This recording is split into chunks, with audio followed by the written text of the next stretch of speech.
Fried rice কি 7টা ডিম রান্না করব, 7টা। 8টা ডিম সিদ্ধ করছিলাম, 7টা রান্না করবো। যে একটু হালকা করে লাল করে নে, হালকা করে ভেজে নিছি। এই যে পেঁয়াজ, প্রথমে দারুচিনি আর তেজপাতা ফোড়ন দিছি আর জিরে ফোড়ন দিছি। এখন পেঁয়াজ কুচি, কাঁচামরিচ। আজকে আমি 1 ফোঁটা শুকনো লঙ্কার গুঁড়ো ব্যবহার করবো, রাঁধুনি স্টারের মরিচের গুঁড়ো। তারপরে আমার যখন গ্রেভিটা বানানো হয়ে যাবে, ডিম দিয়ে আপনাদের দেখাবো আমি কিভাবে ডিমের ঝোল রান্না করে। আমার ঝোল স্পেশাল হয়, তো দেখতে থাকুন। আমার ডিমের ঝোলের কালার কেমন হয়েছে দেখেন। আমার ডিম রান্না প্রায় শেষের পথে। আমি ভালো করে কষিয়ে কষিয়ে কষিয়ে কষিয়ে গ্রেভিটাকে ডিমের সাথে, তারপর আমার এখানে লবণ, হলুদ, তেল যা যা বললেন মশলাপাতি সব দেওয়া হয়ে গেছে। একটুখানি জিরে বাটা, আদা, পেঁয়াজ, রসুন। আর আমি তো খুবই সুন্দর রান্না করি, চেহারা দেখে আপনাদের বুঝতে পারার কথা। আমি এখানে হচ্ছে 2টো এলাচ বাটা দেবো, যেহেতু আমি শুধু ডিম বোনা বোনা করবো। মানে আমি ঝোল করব, কিন্তু একটু ঘন ঝোল।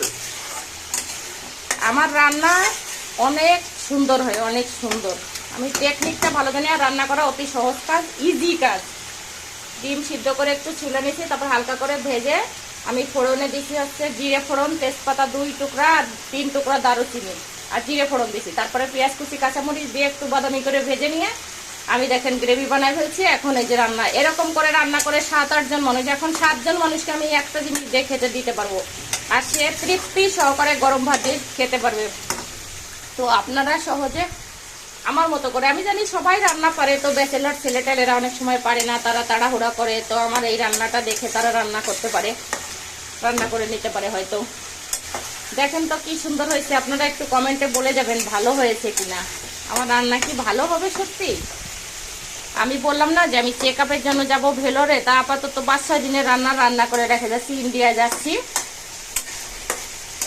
ইন্ডিয়া থেকে ঘুরে আসি। ভালো করে শরীরটাকে একটু সুস্থ করতে হবে, অনেক অসুবিধে শরীরের মধ্যে, ভালো নাই। তো সবাই ভালো থাকেন, সুস্থ থাকেন। আমার দেখেন আমার রান্না কমপ্লিট হয়ে গেছে। আমি এখন এটাকে নামায় ফেলবো। ওই এলাচ দুটোকে একটু বাটা করে সুন্দর করে এর উপর দিয়ে দেবো, দিলে আমার রান্না শেষ। সবাইকে বাই বাই, অনেক অনেক ধন্যবাদ।